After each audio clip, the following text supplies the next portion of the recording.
In this video, we're going to learn how to work with put requests or updates. And we're also going to talk about URL parameters. And to work with an update, okay, we've got the get, which fetches, the post, which is something new, and the put, which is update. All we have to do, of course, is app.put. It's that simple. Function, request, response, reposne, response. Okay. Very good. Close that off.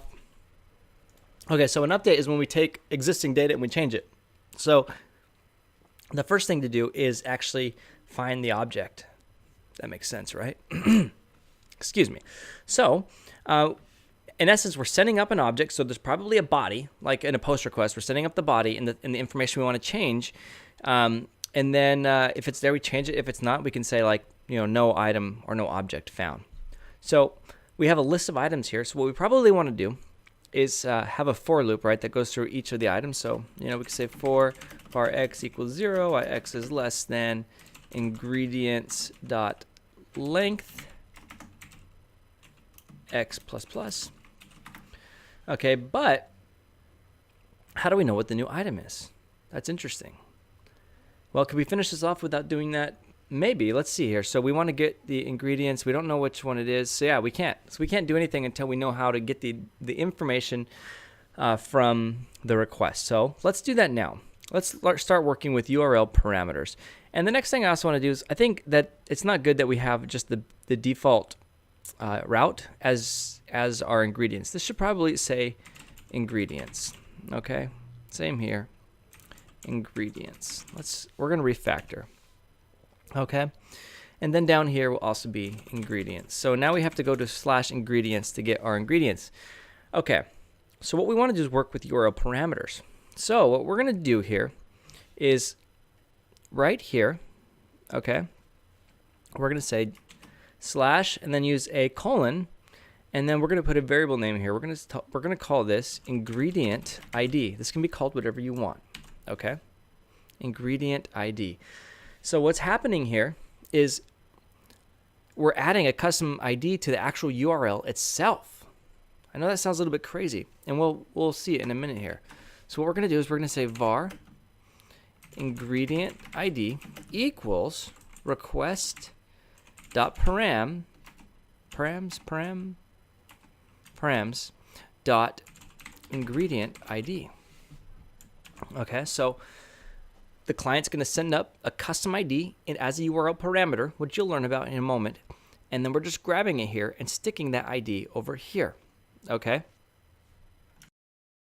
And if you're wondering, well, where's this ID coming from and why do we pick it? Well, this is up to us. We're the API developer, so we get to decide what information we want. And I'm saying as an API developer, I want the ID of the ingredient. So the client needs to send me up this ID right here so I can know which one to change. Okay?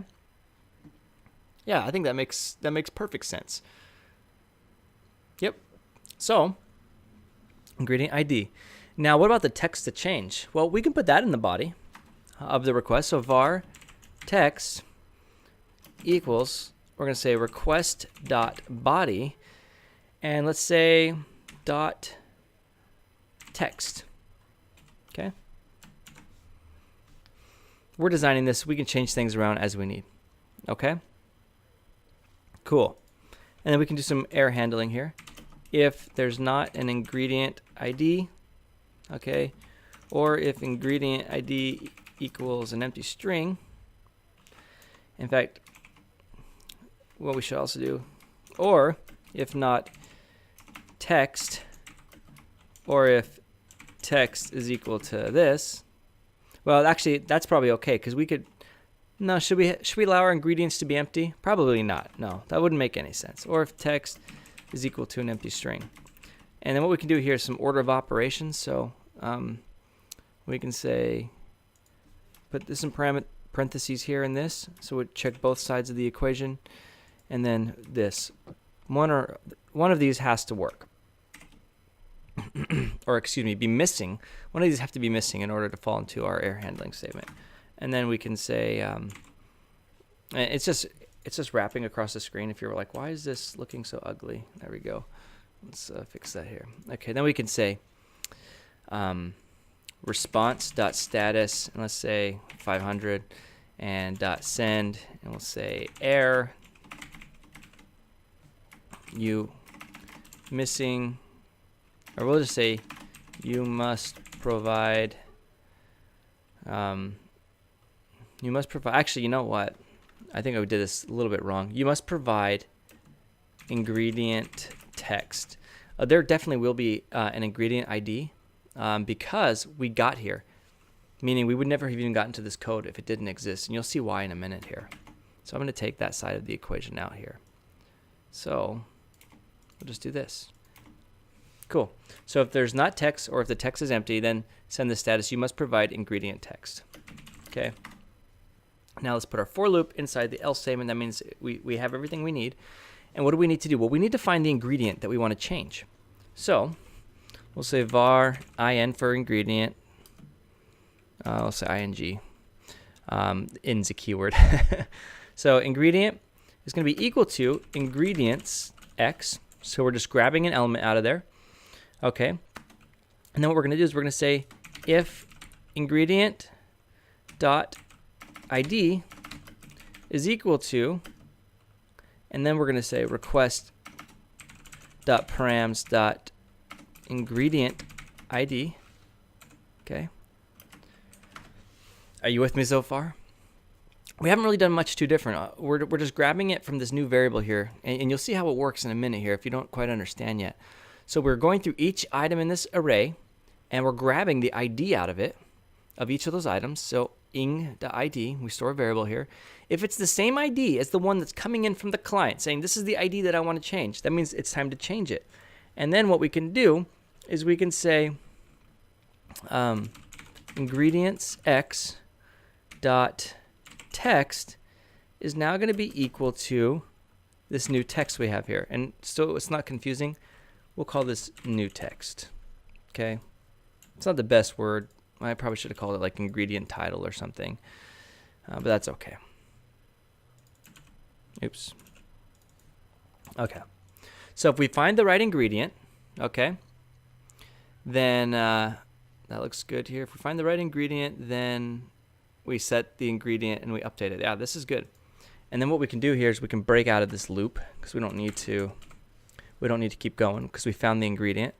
And then outside of this for loop is where we can send the response. So response.send, and then that's just a standard 200 status. Remember, response.send ingredients. We'll send the new ingredients list that's now been updated. Okay. So from the top, I know, go down again. So we're doing the put request here. It comes in, and it has a very special, unique syntax, the colon and the ID, which will actually pass in as a parameter on the URL. And you'll see that in just a moment here. And then we grab the text from the body. We've done that before. If the text is empty or null, we send back an error. Otherwise, we go through the entire list of ingredients until we find the one that matches the ID.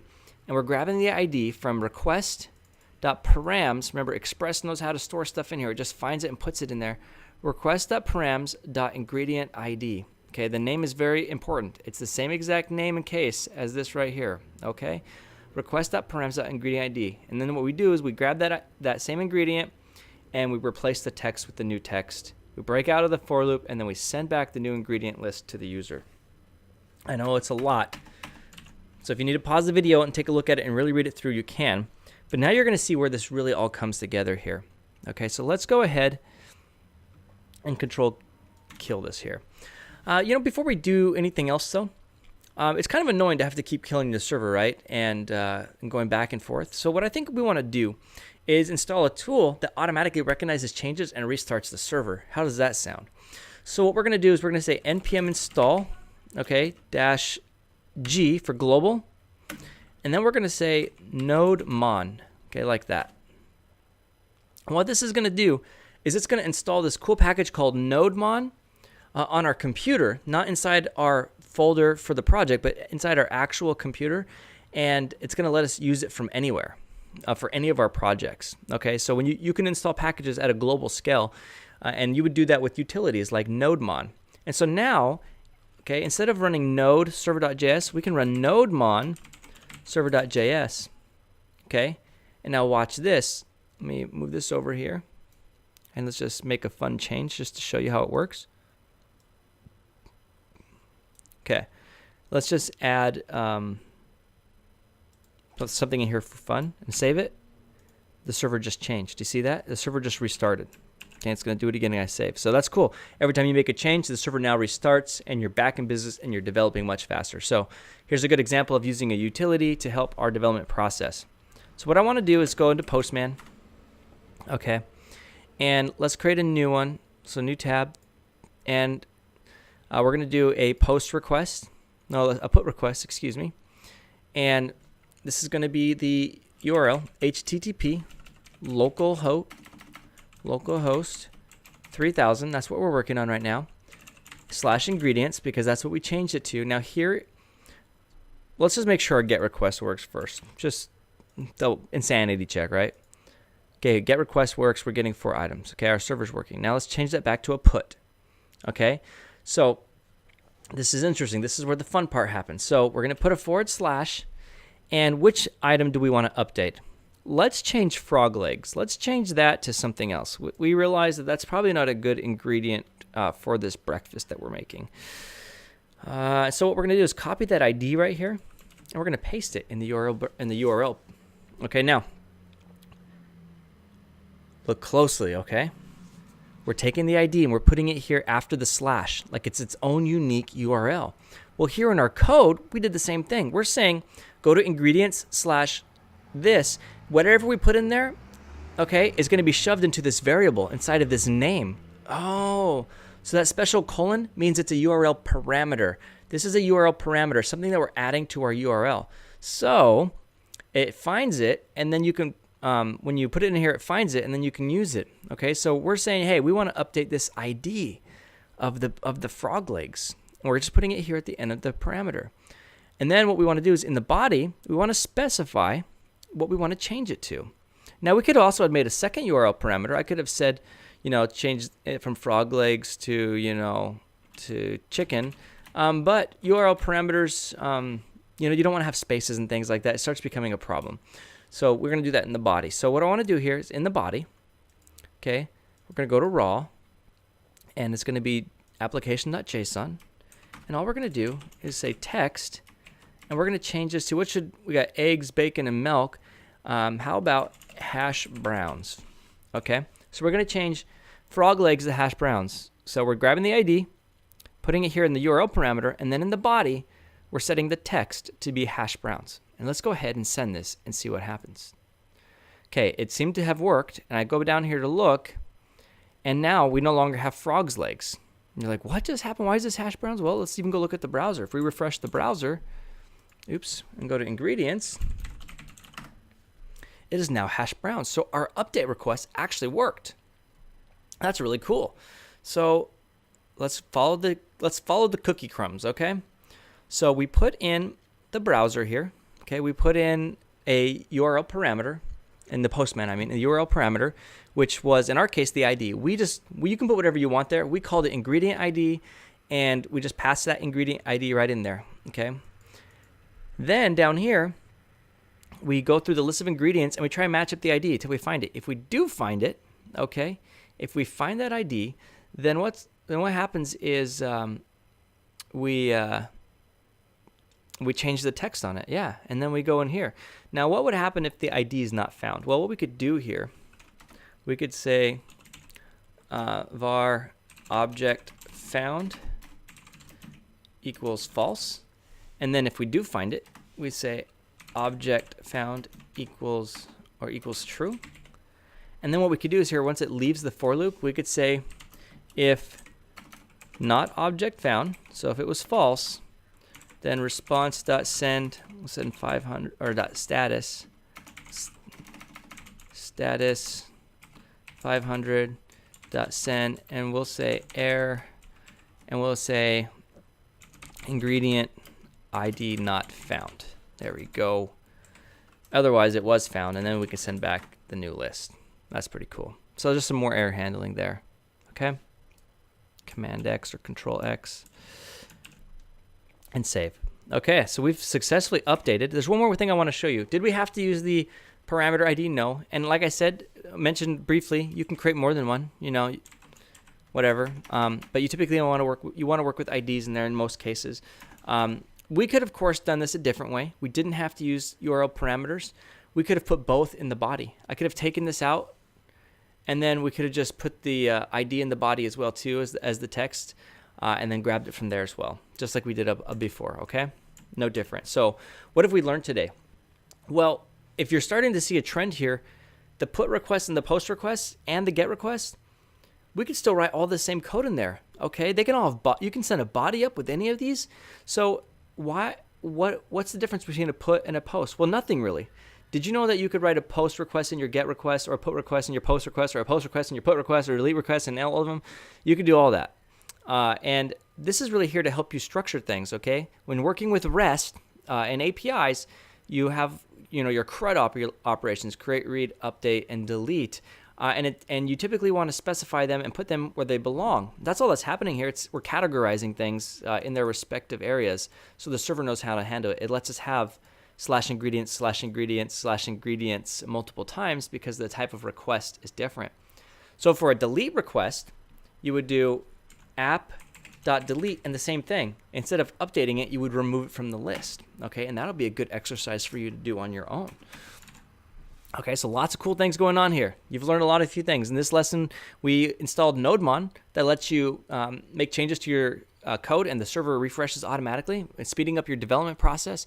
We've learned about URL parameters, which you can access by using the colon, /colon. Sometimes people forget the slash, but a colon, and then the name of the variable that you want to set it to.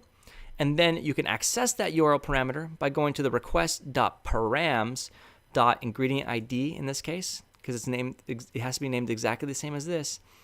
All right, and then we just updated the object and we did some error handling. And then, of course, back in Postman, we passed in the ID here in the browser. No quotes or anything, just the ID itself. It was able to find it and then update accordingly. So you're learning a lot of things, and really you've learned the core operations for Node and Express. Okay, there's as far as it goes when it comes to being able to do updates and deletions and all that. You've learned all that. You now know how to do all that stuff, and it's all right here. And if you want to do multiple things, let's say you have an app that manages ingredients and it manages, let's say, a to-do list.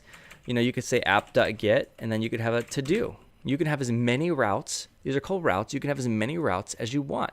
And then each of those routes can handle its own operations. Okay? Really cool stuff. So that's it for now. You've learned a lot. Absorb this. Go through this lesson again if you need to. This is Mark Price at devslopes.com.